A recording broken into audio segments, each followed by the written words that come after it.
Wakil Menteri Ketenagakerjaan Immanuel Ebenezer berjanji bahwa pemerintah akan mengakomodir hak-hak buruh. Ebenezer juga berjanji semua tuntutan buruh akan dikaji terlebih dahulu.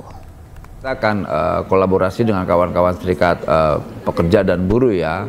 Apalagi besok akan dihadiri oleh Presiden Pak Prabowo Subianto dan beberapa pembantunya. Karena ini kan momen sejarah seorang pemimpin negara selama 60 tahun baru ini pemimpin negara, presiden hadir bersama kawan-kawan buruh. Yang pasti kita akan melakukan kajian lah ya tuntutan-tuntutan itu. Selama itu bisa kita akomodir, kita akan akomodir. Kalaupun tidak bisa, kita akan diskusikan. Karena kita tidak mau kawan-kawan buruh hak-haknya, kan itu menjadi hak dia kan. Hak-haknya malah diabaikan gitu. Tapi tetap kita akan melakukan kajian-kajian agar Pemirsa, mengantisipasi terjadinya penumpukan kendaraan di gerbang tol saat peringatan Hari Buruh Sedunia, pihak pengelola jalan tol menggratiskan tarif tol untuk kendaraan rombongan buruh. Meski begitu, polisi melarang keras konvoi buruh sepeda motor melintas di jalan tol. Selain melakukan rekayasa lalu lintas di sejumlah ruas jalan di jantung ibu kota, Direktorat Lalu Lintas Polda Metro Jaya juga telah berkoordinasi dengan pihak pengelola jalan tol untuk menciptakan kelancaran arus lalu lintas di ruas tol saat peringatan Hari Buruh Internasional yang berpusat di Silang Monas. Pengelola jalan tol bersedia menggratiskan rombongan buruh dari berbagai daerah yang menggunakan kendaraan roda 4 maupun bus. Namun untuk motor tetap tidak disarankan konvoi melewati jalan tol karena sangat berbahaya. Tol digratiskan. Yang masuk tol tetap hanya roda 4 dan bis. Ya, ini juga informasi, kami telah berkoordinasi dengan koordinator lapangan. Ya, para korlap untuk bisa memastikan bahwa untuk rombongan peserta yang menggunakan roda 2 tetap menggunakan jalur arteri. Dilarang keras ya untuk melakukan perjalanan di dalam tol karena akan sangat-sangat.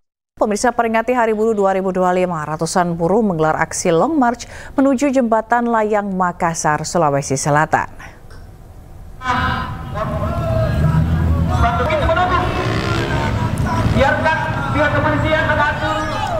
Sambil membentangkan spanduk, ratusan buruh yang tergabung dalam Konfederasi Serikat Nusantara menggelar aksi Long March ke Jembatan Layang Makassar, Sulawesi Selatan. Tidak hanya kaum buruh, sejumlah driver ojek online juga ikut meramaikan peringatan Hari Buruh 2025.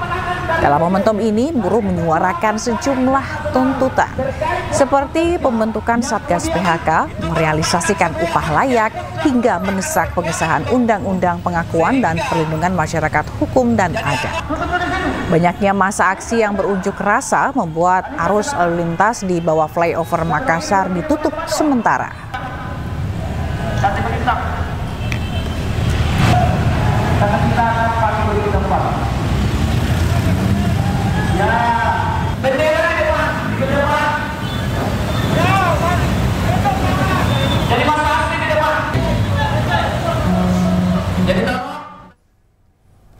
Dan untuk mengetahui jalannya peringatan Hari Buruh di daerah, kita sudah bergabung dengan rekan Doni Marenda di Semarang dan Julius Vin di Makassar. Kita ke Doni terlebih dahulu. Selamat siang, Doni, bagaimana suasana di sana di hari peringatan Hari Buruh 2025 ini? Di Semarang, saya berada di depan kantor Gubernur Jawa Tengah, tepatnya Jalan Pahlawan, dan baru saja di Jalan Pahlawan ini ratusan buruh selesai melakukan aksi mereka di Hari Buruh ini. Namun aksi yang dilakukan oleh Satuan Serikat Pekerja Nasional Jawa Tengah ini unik, yaitu mereka hanya membawa gunungan buah-buahan dan juga sayuran itu bawa ke di Jalan Pahlawan.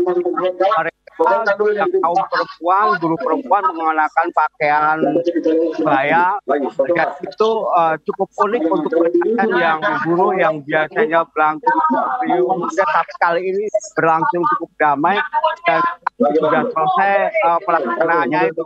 Secara prinsip mereka sudah melakukan satu tuntutan yang selalu ini, tapi mereka menyuarakan untuk mereka ditinggalkan oleh pemerintah. Dan aksi baru saja selesai, namun nanti diperkirakan jika akan terjadi lagi aksi buruh dari kelompok serikat pekerja yang lainnya yang akan datang juga di kawasan Jalan Pahlawan ini. Baik, terima kasih rekan Dodi Marindras dari Semarang, dan sekarang kita akan ke Makassar bergabung dengan rekan Yul Yusfin di sana. Silakan rekan Yul dengan laporan Anda. Oke, baik, silakan. Kawan-kawan yang bisa menurut ini berada sama seperti depan yang tergabung dari berbagai elemen massa buruh ya. KPBI mana? Kelima, yang untuk komando utama. Biar nanti kaitan bergeser, PPD, massa buruh apalagi dia di sana, dia bergabung ini nanti kita komunikasikan kawan-kawan. KPBI maju sedikit. Depan, maka luruskan mobil komando, luruskan.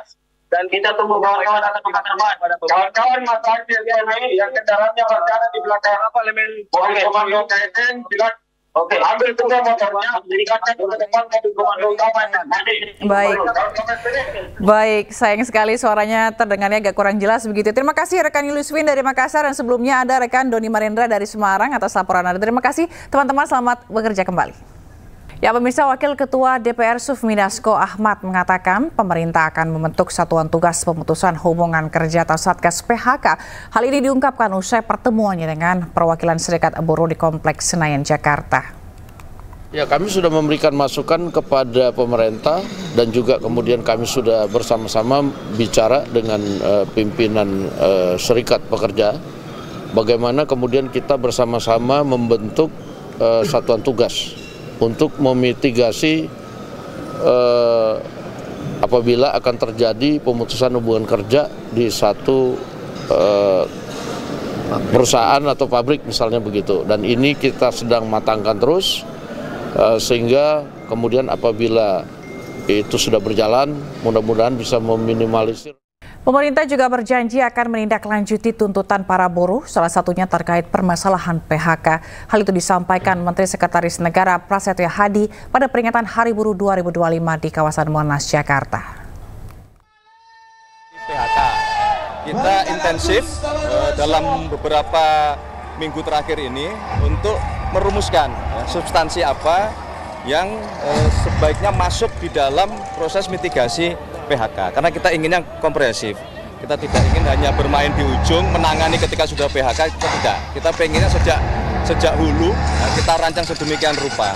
Nah, maka di situ sebenarnya kalau bicara tuntutan beberapa sudah juga kita kerjakan. Tapi kalaupun nanti ada di antara 6 tuntutan itu yang